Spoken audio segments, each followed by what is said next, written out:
Okay na kapatid. Saan ang gusto mong verse? Kahit anong verse po, Pastor, basta yung makikita talaga na yung mga body of Christ ay sa heavenly kingdom sila ang destination nila. Ano, may ballpen ka dyan? Idikta ko. Meron po. Meron po. Sige na. Okay. Okay, umpisa tayo sa church ha. Ephesians chapter 3 verse 6. Okay na. Verse 6. Okay na po. Okay na po. Okay, sa gospel muna tayo ha. Romans 1:16.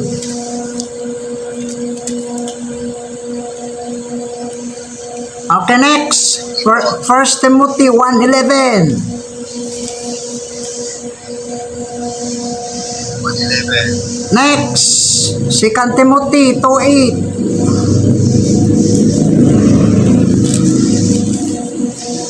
Next. Romans 6:16-25. Next. 1 Corinthians 15:1-4.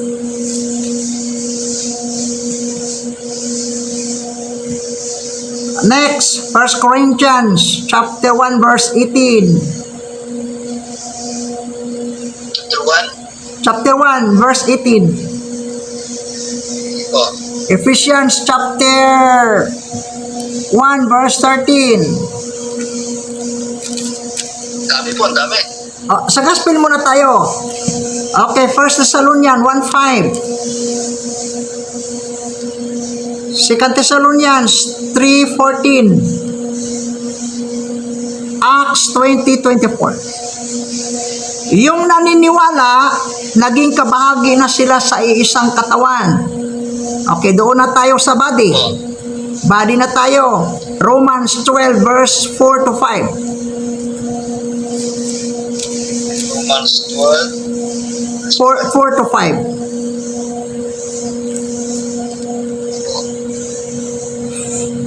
1 Corinthians chapter 12 verse 20. Tama. 27.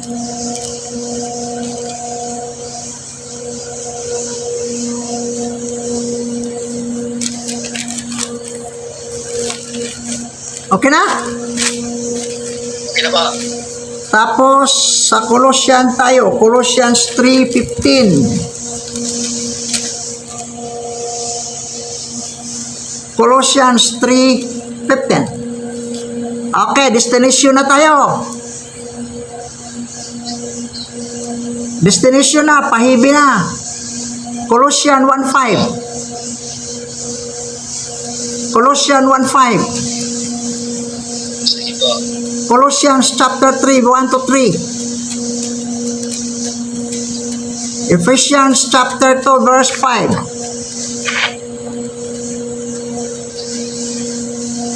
Ephesians chapter 1 verse 3.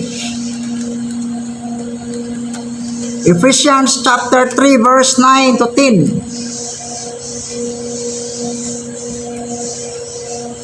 Philippians chapter 3 verse 20.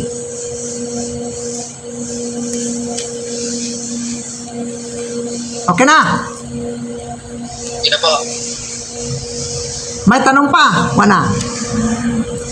Yung destination po ng ng earthly sa yung mga naniwala sa Sige. Okay, sa earth tayo. Sa earth. Okay, gospel tayo ha. Sa gospel sa earth ha. Gospel. Mark. Yung destination na lang po para Dahil gospel muna. Kasi ang naniwala sa gospel, mayroon sila saan ang destination.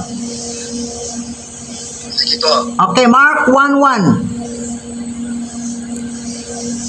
Kama 14-15.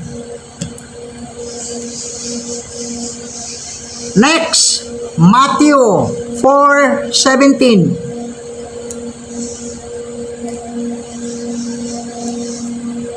Next, Matthew 10 verse 5-7. Okay, destination. Sige po. Destination, Matthew 6 verse 9-10.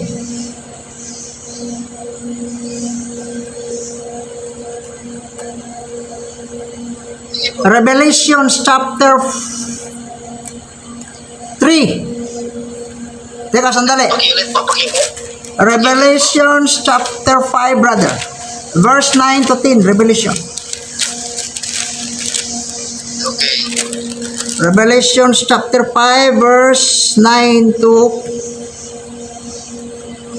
10. Tapos Revelation chapter 20, verse 4 and 5.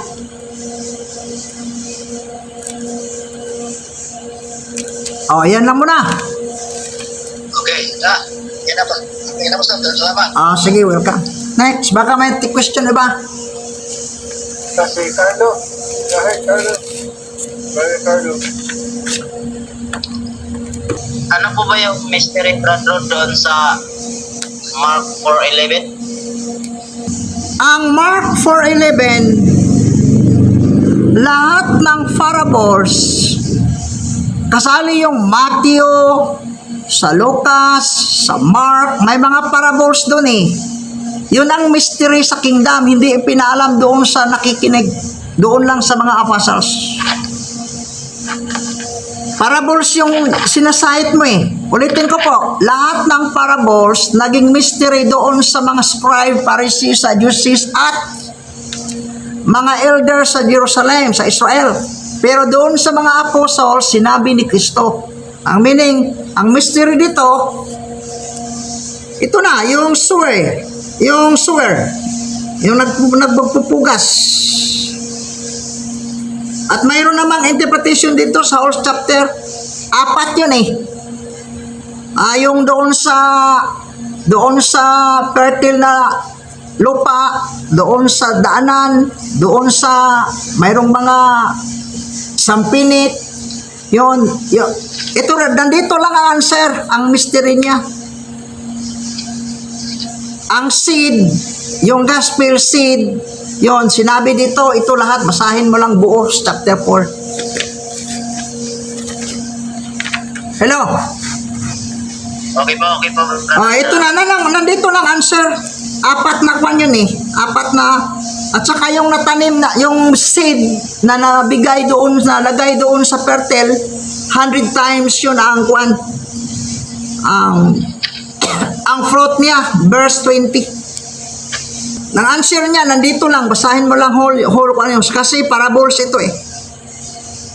Sinabi yung sowers, sinabi yung seed, yung gospel, sinabi yung sowers, sino yon? At yung 4 na lugar na nalagyan sa seed, sa gospel, at yung may naniniwala, yung iba, hindi tumuloy. Ina-explain na sa chapter, yun ang mystery, nirebuild na doon sa parables. Pero sila lang ang nakakaalam, yung mga apostles, yung mga elders, hindi sinabihan ni Kristo. Hindi ito related doon sa mystery sinulat ni Paul. Iba ito, iba. Okay, next. Si Brother John Bell. Brother, Opo.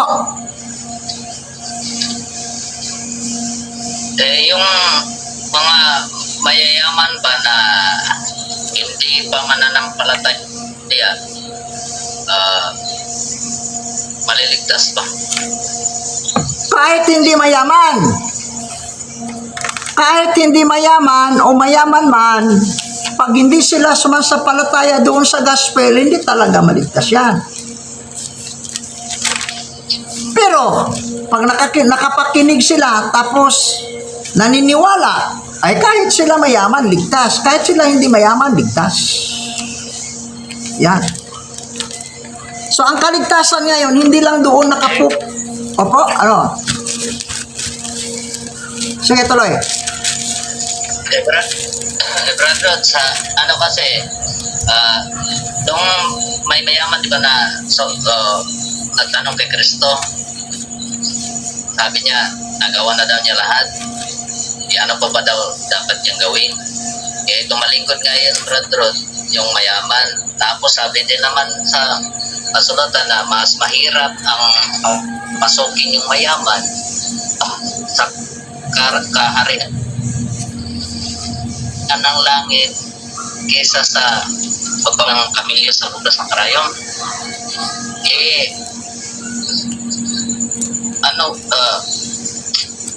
sa ngayon kasi, brother, para kasi sa akin, mahirap kasi papaniwalain yung kahit hindi nga yung mayaman, mahirap papaniwalain yung mayaman pa kaya.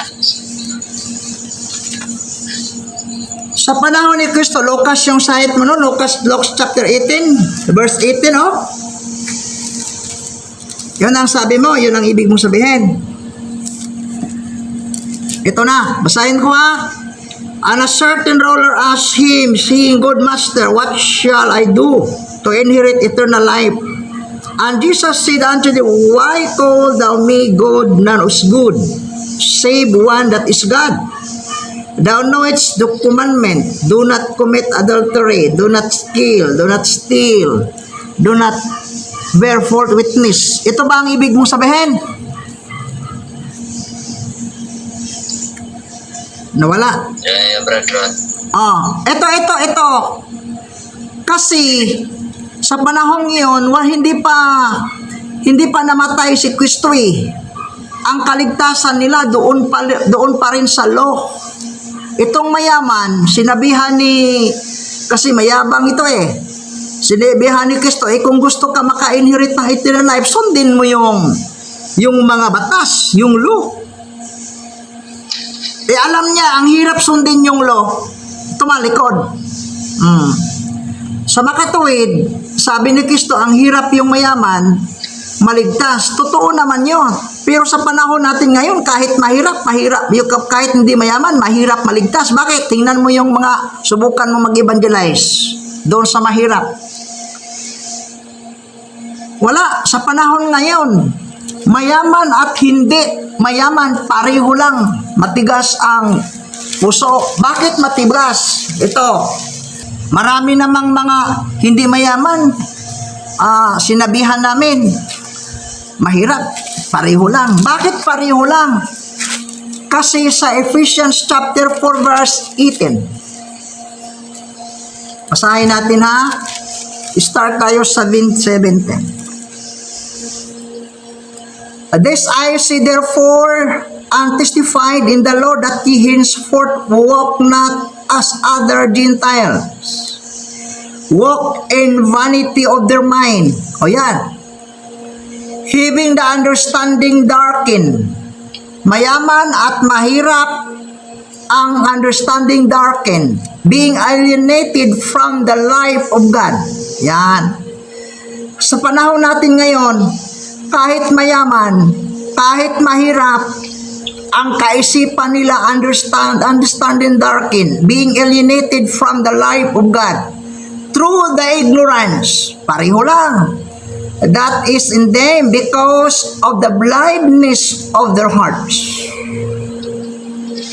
Ngayon, mayaman at mahirap, pareho lang, matigas ang puso. Kung matigas ang Israel noon, ganun din ang mga Gentiles ngayon. Bakit ganito? Ito, 2 Corinthians chapter 4 verse 4. 2 Corinthians chapter 4 verse 4. In whom the gods of this world blinded the minds of them which believe not, lest the light of the glorious gospel of Christ, who is the image of God, should shine unto them. Bakit ganito? Kasi ang kumikilos ngayon, maraming mga minister si Satan ngayon, yun ang nagbulag sa kaisipan ng tao kahit mahirap at mayaman. Yan. So, ngayon, walang pagkakaiba kahit mayaman at mahirap, pareho lang. Bakit? Kasi ang kaisipan ng tao ngayon, naging blinded. In whom the gods of this world hath blinded the minds of them which believe not. Bakit ganito ang nangyayari sa ating panahon? Galatians chapter 1 verse 4. Forgive himself for our sins, that he might deliver us from this present evil world. Sa ating panahon ngayon, napakasama na pala yung mundo natin ngayon. Present evil world, according to the will of God in our Father. So sa makatuwid, walang pagkakaiba ngayon, mahirap at mayaman, walang pagkakaiba at walang makapagbuklat sa kanilang kaisipan ang gospel. Yun nga, tulungan natin ang pagpangaral sa salita ng Diyos kasi wala namang ibang buklat sa kanilang kaisipan yung magandang balita, mabuting balita. Bagkus, kung ang isang tao doon pa rin naalipin ni Satanas, ang hirap buklatin yung kaisipan nila. Yung mga mata doon sa kadiliman na pag-iisip. Chapter 3 verse 13, but evil men and seducers shall wax worse and worse, deceiving and being deceived. Alam niyo kapatid, ang panahon natin ngayon, maraming masama. Napakasama talaga. Buti na lang, mayroon pang kaunting nangaral sa kagandahang loob ng Diyos, sa mabuting balita ng Diyos. Ulitin ko, yung tinatanong mo doon sa Lucas yun, totoo naman yun. Kahit yung hindi mayaman noon, pag ang yung batayan sa kaligtasan, ang hirap. Bihira lang ang makatupad at maligtas. Ngayon, ay ising-isi lang ang kaligtasan, mahirap paniniwalaan.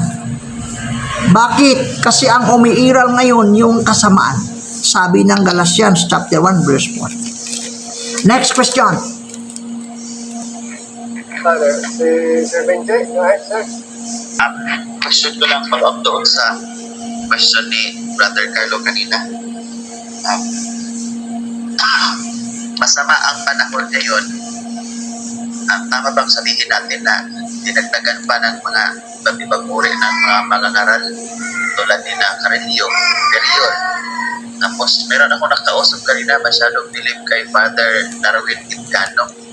Ano na ang status Brandon? Kasi halos karamihan bawat religious denomination papare-pareho nag-claim na sila lang yung tama. Iba sa pangangaral natin na tama ay yung nasa method ng rightly dividing, sumusunod sa aral ni Pablo. So kahit anong pang pangalan, pero kapag pinapangaral ni Apostol Pablo na apostol ng mga Gentiles under the dispensation of grace, tama yun pag nag-rightly dividing. Ayan. Masyadong mahirap ang sanlibutan, dinagdagan pa ng mga tao lalong nagpapahirap sa kanyang kapwa-tao. Ano yung maging comment natin dyan? At saka, pangalawang question ko is, merong mention doon na tradisyon sa Mark chapter 7 verse 13. Gusto ko lang magkaroon ng examples ng traditions ng mga Jewish leaders na sabi ni Kristo, because of your traditions. At ano yung pagkakaiba ng traditions na i-mention ni Paul in 2 Thessalonians chapter 2 verse 15 during the dispensation of grace? Ang tanong. Unahin ko yung pangalawa. Ang tradition doon sa chapter 7, chapter 7 ba yung binanggit mo sa Mark?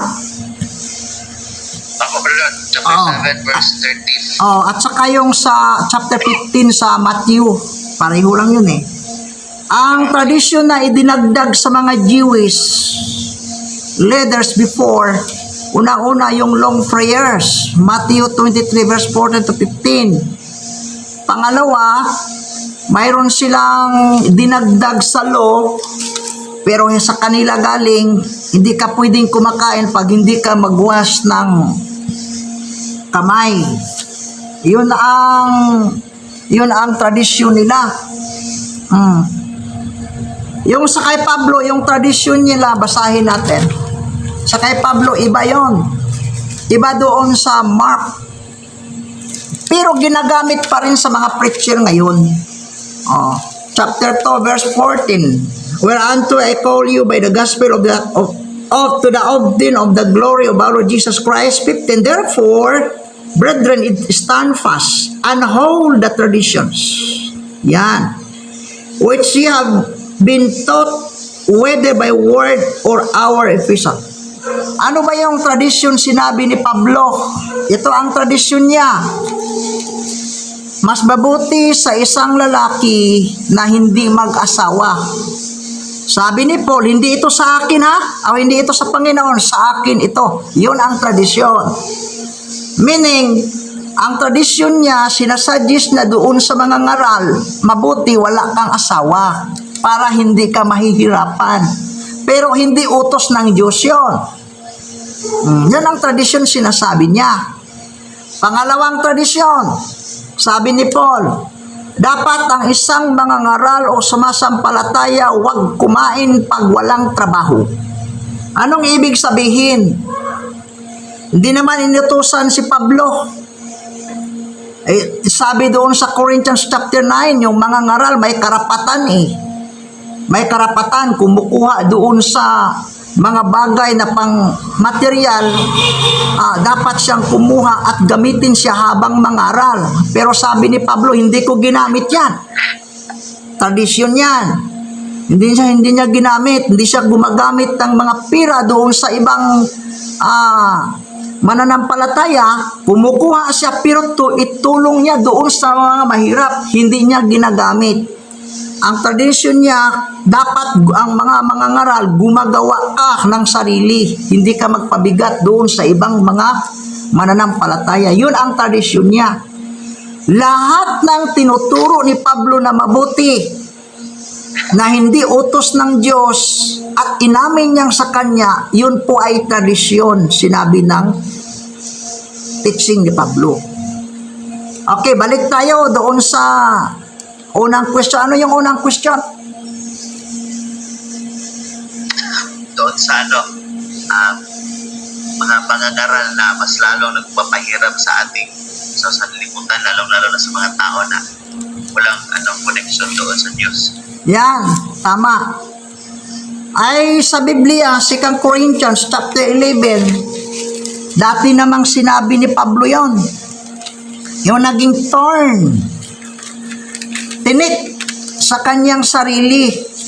Yon, yung tinik. Ano yung mga tinik doon? Yung mga false apostles, false preachers, false teachers. Yon.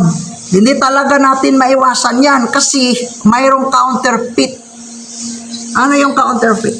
Kung anong ginagawa ng mga ngaral galing kay Kristo, ang mga ngaral na galing kay Satanas gumagawa din. At maraming maniniwala sa kanila kasi kasama din doon ang miracles.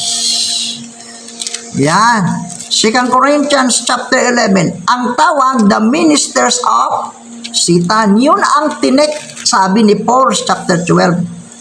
Sa chapter 11, sinabi niya, mayroong mga false apostles, false teachers, false preachers. Sinabi niya yung sumulat siya doon sa Philippian at sa Colossian, may iba nangaral, hindi sinugo ni Kristo, may ibang nangaral dahil sa kanilang tiyan, sa kanilang sarili o inggit. Hindi naman tunay na nangaral sila kasi may concern sila doon sa Panginoon. Hindi. Basahin natin chapter 11 verse 14. Start tayo sa 13. For such are false apostles, deceitful workers. Sa panahon natin ngayon, maraming deceitful workers. I-introduce ang pangalan ng church, yun ang tunay, pero hindi nag-i-introduce ng gospel upang ang tao maligtas. nag-i-introduce yung mga na-registered na mga sikta, pero hindi ina-introduce yung tamang pamamaraan sa kaligtasan. Ang tinuturo pag maging kasama sa kanilang sikta, maligtas. Pero kung tanungin mo, ligtas na kayo, hindi pa. Sa makatuwid, maraming mga deceitful workers ngayon. For such are false apostles, deceitful workers, transforming themselves into the apostles of Christ. Verse 14. And no marvel, for Satan himself is transformed into an angel of light. Hindi naman ito ipagkataka kasi si Satanas nga nag-transfer sa kanyang sarili as angel of light. May mga tao ngayon hilig magtingin sa angel. Pakitaan ka talaga. Pero hindi yung totoo. Therefore, it is no great things of his ministers, marami, also be transformed as the minister of righteousness, whose aim shall be according to their works. Marami mga tao magpapanggap na sila po'y mga minister ni Kristo. Pero tingnan mo yung mga teaching. Ang iba, doon pa kumukuha kang Moses, sumusunod hanggang ngayon. Ang iba, doon pa sumusunod sa mga teaching panahon ni John the Baptist, panahon sa 12 Apostoles, panahon ni Christ. Hindi alam na ang gospel ngayon under grace dispensation, iba na. Anong tawag sa kanila? Yung question mo, lalo nang nagpapahirap. Yun nga. Yun nga ang sabi ni Pablo. Sa hindi pa mangyari yung gathering doon sa Alipaap, maraming lilitaw, maraming mag-emerge na mga ibang aral. Ito po, 2 Thessalonians chapter 2. Dito sa verse 9, even him whose coming is after the working of Satan with all powers and sign and laying wonders, and with all deceivableness of unrighteous in them that perish, because they receive not the love of the truth that they might be saved. 11. And for this cause God shall send them strong delusion, that they should believe lie. Kasi, alam nyo, sila ang naging hinder. Ang gamit doon sa Romans, withhold the truth. Ito ba ang gamit? Sa report ko yun, Romans chapter 1 verse 18. Maraming mga tao ngayon, pinipigilan ang truth. Ini-insert yung teaching na hindi na para ngayon. Ito, verse 18, Romans chapter 1, for the wrath of God is revealed from heaven against all ungodliness and unrighteous of men who hold the truth. Hinahawakan nila yung katotohanan, pinalitan na yung ibang teaching. Marami talagang madidisip. Yun ang nangyari ngayon. Totoo naman yun eh. Sabi sa Galatians chapter 1 verse 4, nandito tayo sa ages of evil. Yung discussion, maganda yung discussion ni Sir Tansuan eh. Yung mga ages. Daragdagan pala yung research ko. May ages pala, no? Ages. Nanbilong tayo sa verse 4, who gave himself for our sins that he might deliver us from this present evil world. Present evil ages. According to the will of God. Nandito tayo sa evil ages, evil world. Buti na lang, ini-introduce ang kagadahang loob ng Diyos sa gitna ng evil ages. Maraming lumitaw talaga na masasamang teacher, preacher, ganon. Yan. Salamat sa question po. Okay, may tanap, Sir Benji. Go ahead, sir. Brother, ang pinitaw ngayon dahil tayo nagtuturo ng tama alinsunod doon sa aral ni Pablo, parang ang dating tayo ang lumilitaw na masama kasi unang-una sinasabi natin ang totoo. Minsan nagiging prangka tayo sa pagtuturo. Tapos ano tayo, willing tayong makipag-diskusyon. Sabi ng ibang mga pastor, hindi daw pwede ang debates at saka yung discussions. Tapos yung mga members naman na brainwash ng kanilang pastors, hindi na pwedeng makinig sa ibang mga katuruan. Di ba? Yun yung laganap sa ating panahon ngayon. Ang nagiging masama, yung nagtuturo ng tama. Talagang gano'n naman. Tatanggapin na lang natin. Relax na lang tayo kasi yun naman talaga sa panahon ngayon ay nandoon na tayo sa malapit ng matapos ang Grace Dispensation at sinabi naman sa Biblia na mangyari yung iba tumalikod na sa pananampalataya, ayaw nang maniniwala. Yun nga, ito po ang katuparan na sinabi ni Paul. Ang ating responsibility magpaliwanag, huwag na lang pilitin. Yun nga, nandito tayo sa social media para makarating sa ibang bansa. Hindi naman natin pinilit na maniniwala sila. Ang ating tungkulin ay maiparating doon sa mga tao kahit hindi sila maniniwala. Para pagdating sa judgment, walang isa na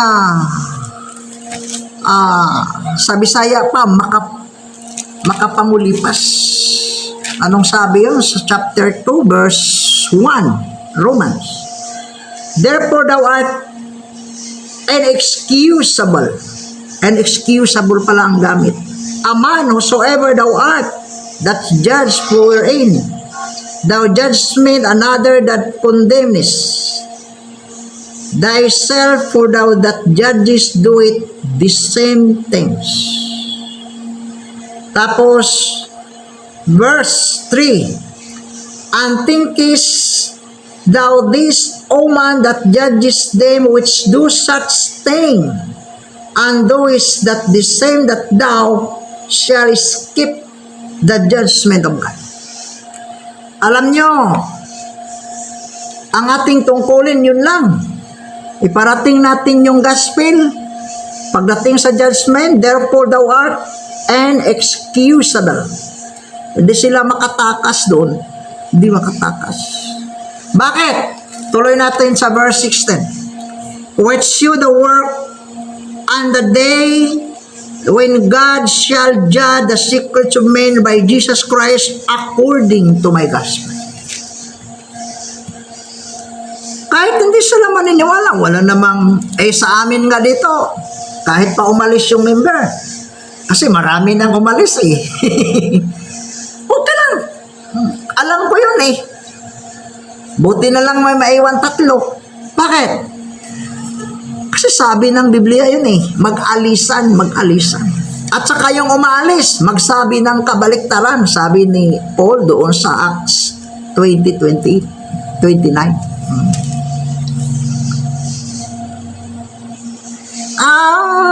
Ang tungkulin natin, yun lang, mag-preach, isabi yung totoo. Alam natin, kahit nga sa YouTube, ang kaunti lang mga viewers, kahit sa Facebook. Sabi ko, ayaw ko nang mag-Facebook, ayaw ko nang mag-viewers. Sabi yung isang kapatiran, hindi, ituloy mo yun kahit walang magtingin. Bakit? Kasi yun ang tungkulin natin, maniniwala sila, manood at hindi. Tama naman siya. O sige, tuloy natin. Kahit walang manood. Ang tungkulin natin, iparating ang gospel under grace, yun ang tungkulin natin. Maniwala sila o hindi. Hindi sila makatakas doon sa judgment. Kahit yung mga kingdom believers, ganun din Hindi sila makatakas pagdating sa judgment. Bakit? Hindi sila maka-escape doon. Hebrews chapter 2, verse 3. Hebrews chapter 2, verse 3. How shall we escape?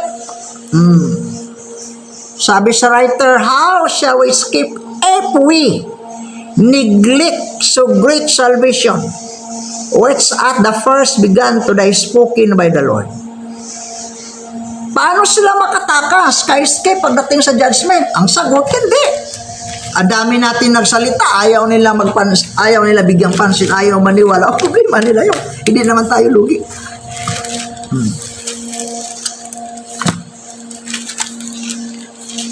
Wala na. Salamat po, bro. Thank you. Brother Jeffrey. May tanong, bro? Iba, pwede pa magtanong sa Rex? Sige, isa na lang. Ang oras natin this time. Sige.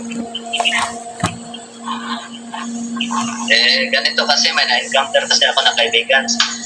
Sabi niya kasi sa akin, mas mabuti pa daw na hindi siya nag-exist kaysa sa nag-exist siya na may pipilian siya na dalawa, yung buhay na walang hanggan o kaya doon sa second death, doon sa lake of fire.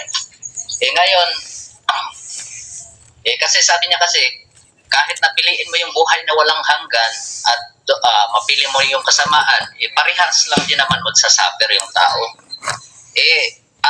Sabi niya, ano daw, asan po ba mas maganda yung nag-exist siya or yung hindi siya nag-exist, at ano ba yung mga purposes ng Diyos para sa sa kanyang katanungan sa kanya?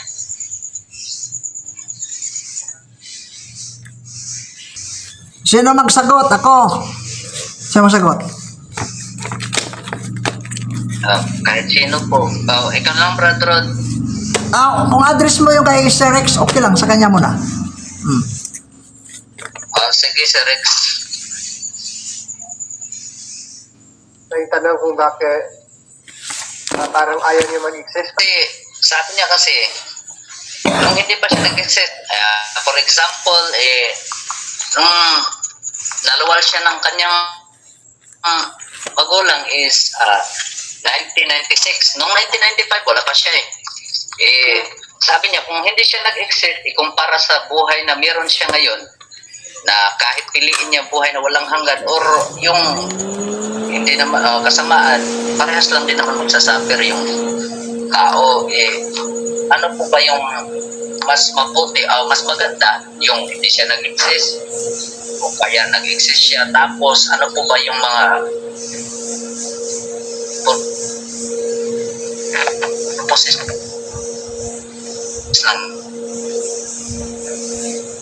Diyos? Bakit yun?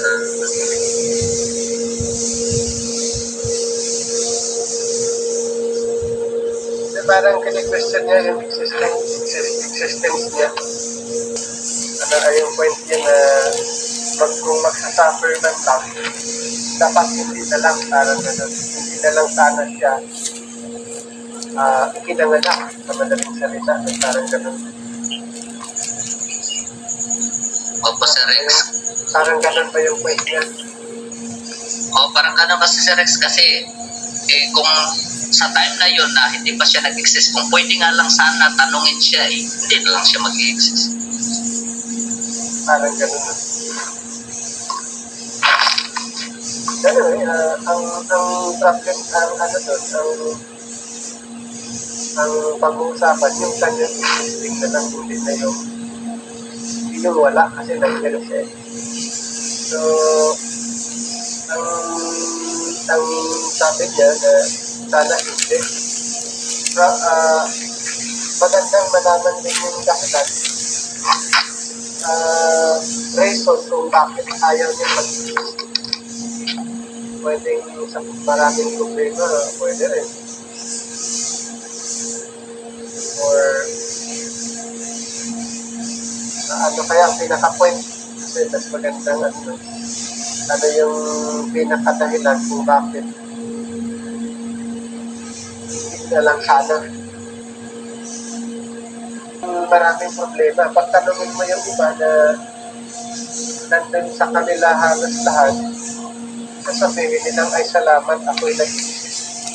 So depende sa ano kasi depende sa sitwasyon kung paano niya tinitignan yung sitwasyon, kaya mas magandang piliin niya yung hindi siya nag-exist. Kasi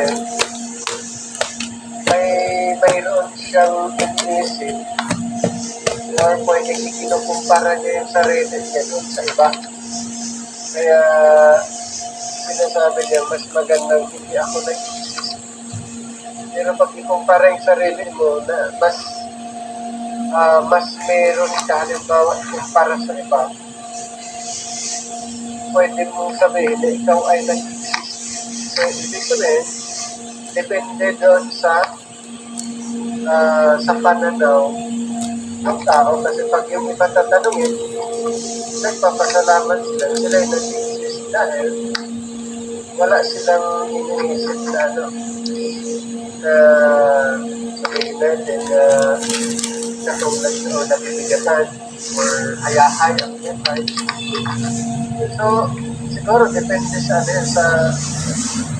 pagtingin sa sitwasyon. Kaya sasabihin niya, pipiliin nilang hindi nag-exist. Siguro mayroong problema na ayaw niyang harapin. Siguro may challenges na ayaw niya. Kaya, ayaw niyang maranasan. Kaya, pipiliin niya, huwag na lang sasabihin niya sana hindi na lang siya nag-exist. Pero ang siguro dyan, ang pwede natin, hindi na natin pag-usapan yung hindi nag-exist. Ang pag-uusapan na lang yung ngayon nag-exist. Yun yung solution. Kasi hindi naman natin questionin yung kung sana wala na lang. So, ang issue ngayon, yung existing, kaya mayroong Panginoon. Doon, magtiwala tayo doon sa Kanya. Sa Kanyang offer. Para mayroon naman siyang ipinangako na to be with the Lord forever. Kasi Sir Rex, parehas kami ng pag-iisip eh. Kung mag-suffer man lang ng tao doon sa lake of fire, para sa akin, mas mabuti lang hindi ka nag-exist. Ano ba ang, kumbaga, ang pinaka-purpose doon, bakit ganun? Kasi di ko rin kasi dati kasi nung di pa ako believer, di ko maiisip na tatanong ko rin sa sarili ko bakit ba kasi nag-exist yung tao na yung ibang tao naman mapupunta sa likod para instead na pwede naman hindi sila mag-exist.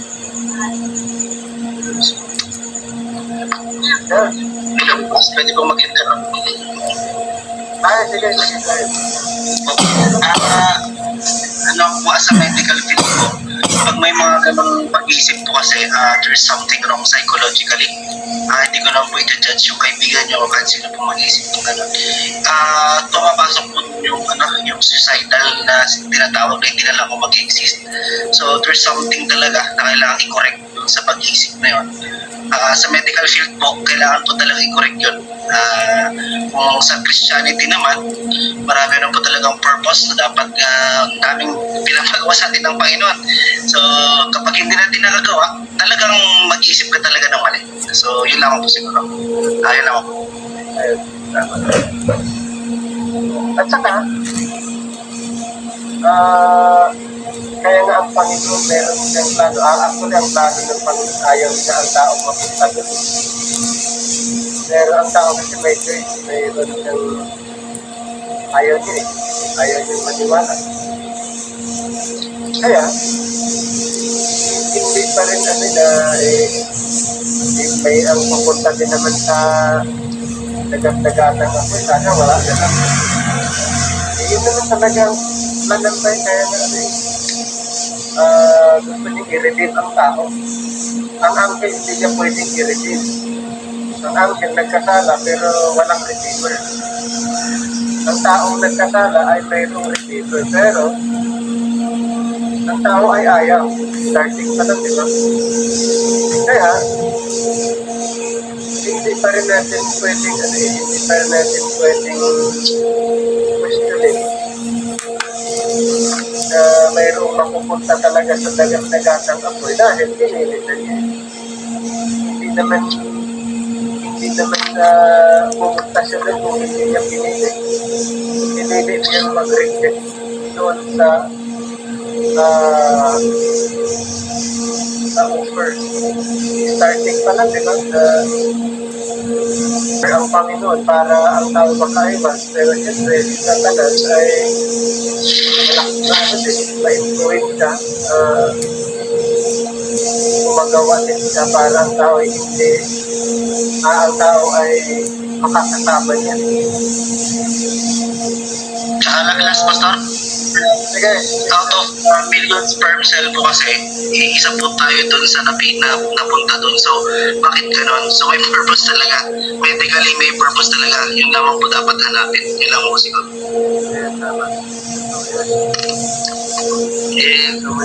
tama. Follow-up pa lang si Rex. Di ba ang Diyos naman ay kaya niyang gawin lahat? Totoo ba yan, Sir Resnam?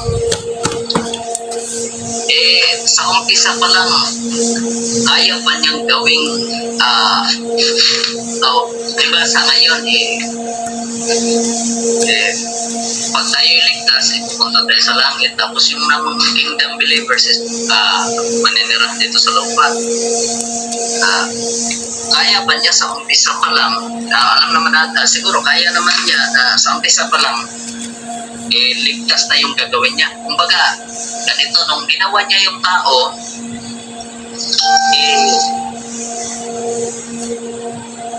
wala pang pagkakasala nun kasi di pa naman tinukso ni Satanas.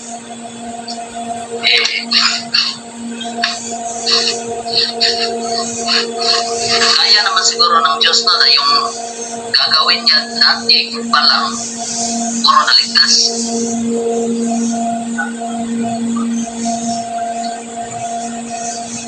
Kumbaga, ganito sa rin nung umpisa pa lang kaya niyang gumawa ng mga takong ligtas na.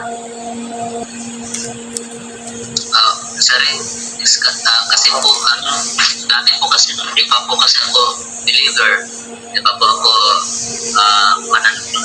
kumbaga, believer ng Christian dispensation, tsaka naisip ko kasi yan, kahit na hindi pa ginawa si Adam, kaya nang gumawa ng Diyos na from everlasting to everlasting.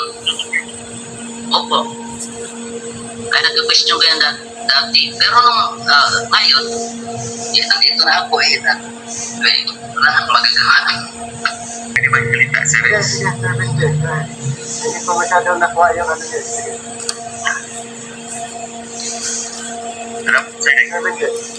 Susundan po natin yung point of thinking, yung ganong klaseng tanong. Apo. Sige po. Kung susundin po natin yung ganong klaseng pag-iisip, lalabas lahat ng gagawin ng Panginoon, robot na, scripted lahat, walang magiging makasalanan. Kung ako naman ang Panginoon, in my point, walang challenge, hindi masaya. Bakit? Kasi tatanggap ka ng papuri mula sa lahat ng tao na alam mo, ikaw na mismo gumawa Iba yung tatanggap ka ng papuri mula sa tao dahil nakita na yung kabutihan mo bilang Diyos, naiintindihan niya yung purpose niya sa buhay, na dapat ang Diyos ang bigyan ng papuri. Mas maganda sa pakiramdam at alam ng Diyos na gano'n, kaya hindi niya pwede gawing scripted ang buhay ng tao. Siya yung gagawa ng masama o hindi siya gagawa siya ng tao na lahat righteous talaga. Hindi pwede gano'n kasi yung Diyos naman, hindi lang naman iisa yung karakter niya. He is a righteous God. So, yung papuri na binibigay ng tao sa kanya, wala yun sa puso ng tao nung naiintindihan yung gospel. Ibinigay ang kanilang mga katawan, yung mga sarili na para para sa Panginoon, tulad ng ginagawa natin, nagiging mas katanggap-tanggap sa Panginoon yan. Sweet smell, flavor yan sa harap ng Panginoon. Sabi ni Pablo in Ephesians chapter 5. Ngayon, kung halimbawa, yung kagustuhan lahat ng Panginoon na mangyayari, lalabas, walang kamuluhan lahat ng kanyang ginawa. Parang yung mga robot lang ang dating. Paano siya magiging masaya sa kanyang mga ginawa? Siya lang naman ang may gawa, tapos wala pang free will yung tao. Diba? Kaya, nung binigyan niya ng free will ang tao, ngayon, naintindihan ng tao, sumampa sa kanya, yung ba hindi? Ay, yung taong nakaintindi ng mabuting balita under grace invitation, mas nagiging katanggap-tanggap sa harapan ng Panginoon, kanyang mga handog, yung kanyang sarili ko. That is because it's coming from our own choice na sambahin ko ang Panginoon, sasambahin ko siya kasi binigyan niya ako ng buhay na walang hanggan. Ako doon sa langit, doon ako tirahan. Kung ako naman ang Panginoon, mas masarap yung pagtanggap ng papuri mula sa tao. Merong tunay na pag-iisip. Yun po yung kagandahan. Tulad lang din halimbawa sa atin, sa family natin. O, diba? Pag yung isang bata, binigyan mo ng papor, tapos nagpasalamat mula sa kanyang puso, ay ikaw din naman, masisihan ka at tanggapin yung inyong pasasalamat. Pag alam mo, ganito dapat sabihin mo ha, ito yung sasabihin ko, bibigyan ka February, tapos ito yung sasabihin mo, walang ano yun, hindi naman tanggap mo na walang challenge yun eh. Diba? Magiging walang kapuluhan yung buhay ng tao pagka ganun. Kasi meron ding mga tao na ganun ang klase ng pag-iisip na talagang parang scripted lahat ng nangyayari sa sanlibutan. My point is, alam ng Diyos, kaya gawin ng Diyos, pero hindi niya ginawa kasi alam niya na meron pang mas maganda. Ang pinakamaganda, yung tao yung hahanap ng kanyang purpose in life. And that purpose must serve to the purpose of God why He was being created in this world. Yun po ang magiging, yun yung kasagutan ko po doon sa ganong klaseng pag-iisip. Thank you. Thank you, Sir. Nakama yung point, brother, Delben. Opo, pero meron din kasi meron din ako kaibigan na sabi siya kung nandun na tayo sa langit, wala na ring challenge eh. Sabi kasi ni Brad Benji, wala na daw challenge kasi gano'n. Sabi niya pag nandun sa langit, wala na din daw challenge. Ano daw. Si Rexon, ano din kasi oras. Ano yun, Delben, bunga lang yun ang kanyang yung skeptical mind. Paano niya nasabing walang challenge doon sa langit? Isabi nga ni Pablo, we look unto the things that are not seen because it is eternal. Ngayon ka pa nga lang ako hindi ko pa nakikita, dito pa tayo sa salibutan, nagcha-challenge na lang kung ano mangyayari doon sa langit, excited nga ako eh. O ngayon, kasi siguro hindi siya ligtas, hindi niya alam. Tayo mga ligtas na, sabi ni Pablo, why we look unto the things that are above.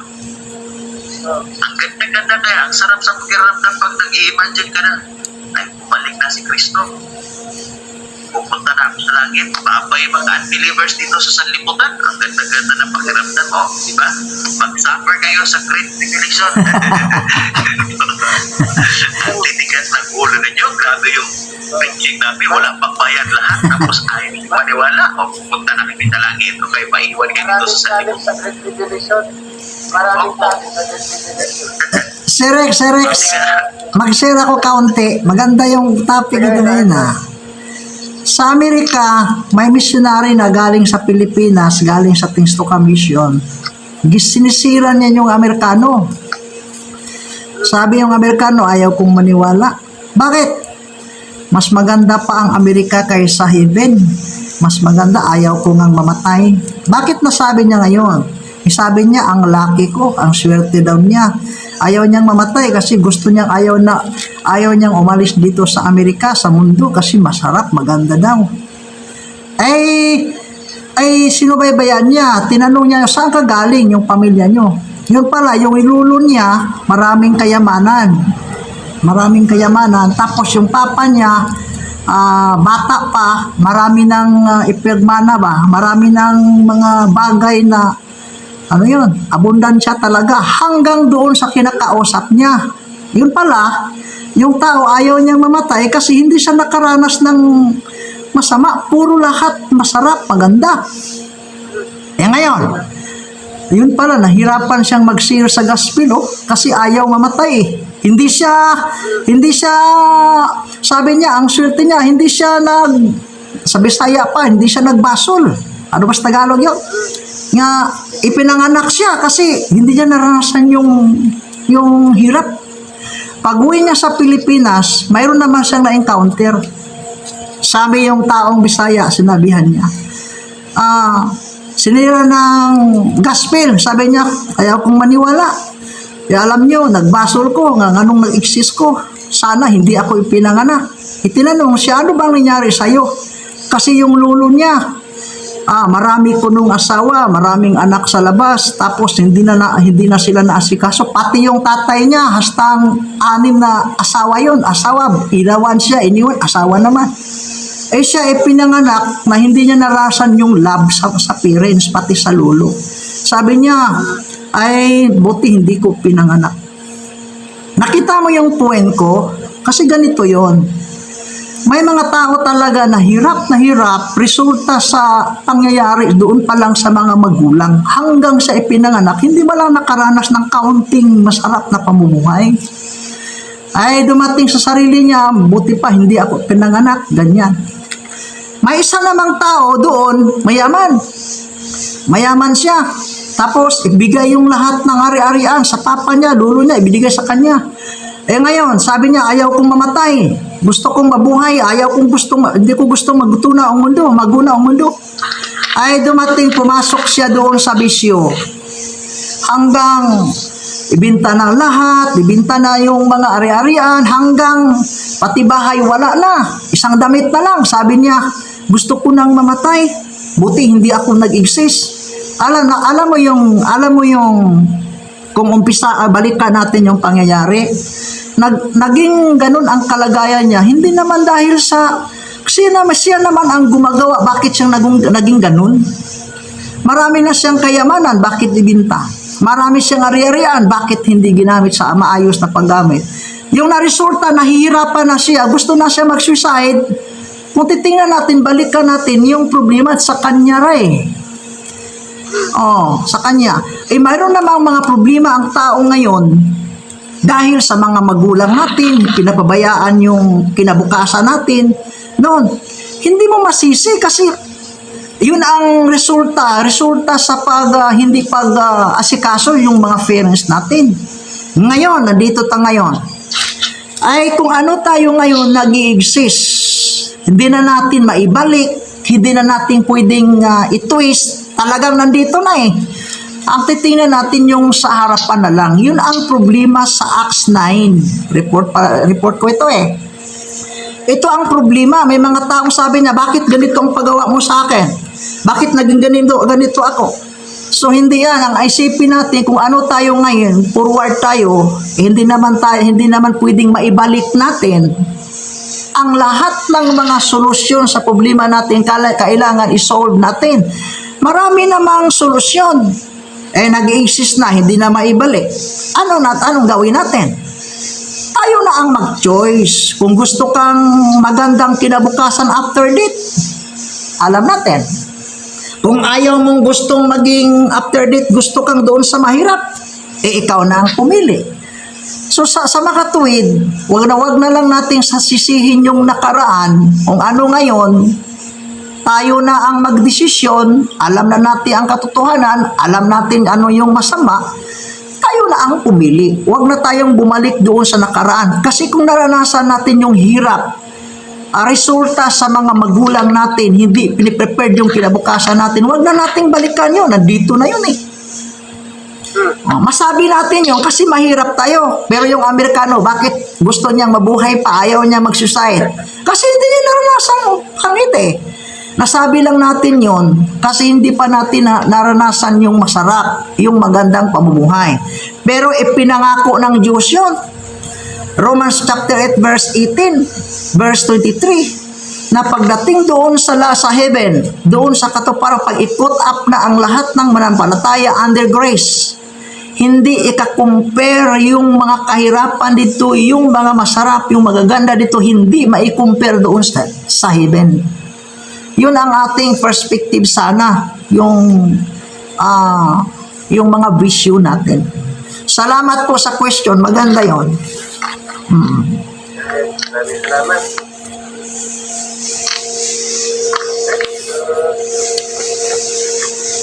Mayroong anak sarap.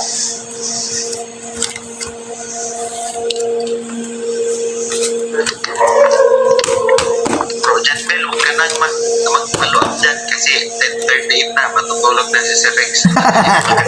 Delete na bro. Next week naman, actually kasi totoo yan, may mga reality na. Ayan, so maraming salamat sa nag-report, Sir Caderon, sa mga questions, sa mga contribute po. Maraming salamat po. At yung mga ibang na nag-stay, maraming salamat at alam ko po marami po kayong natutunan sa gabi. So, gusto natin sa prayer, Sir Jason, for our trustee, Jason Mastimayor. Sige po, maliwanag ko ba? Loud and clear. Let's pray. Oh God, Father, we thank you again for the goodness of God. We pray and ask you, God, sa mga napag-aralan pa namin, mga estudyante, ang mga teachers po namin. May bless us always, Panginoon, even our families, Panginoon. Salamat, Panginoon, sa mga wisdom na binibigay niyo sa amin, Panginoon, sa mga tanong, mga sagot, God, sa ito, Panginoon, bahala mo sa amin. Lord, langit po namin ito sa mga sa ng Panginoon Jesus. Amen. Amen. Okay. Bye-bye. Natin lahat. Bye-bye.